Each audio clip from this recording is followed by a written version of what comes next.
CANAM compound tube instructions. Prime the compound tube piston with water. No oil needed. Use both hands to pull and push.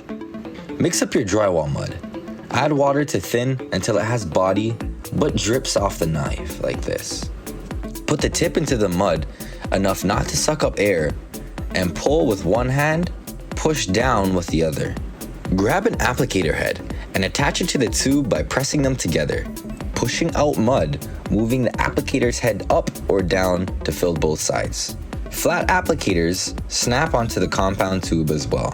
Run mud over the flat drywall joints to lay tapes on bevels or butts. To clean up, loosen the applicator head and pull off. Give it a good wash. Don't forget to flush out the tube with water. Wash off the nose cone.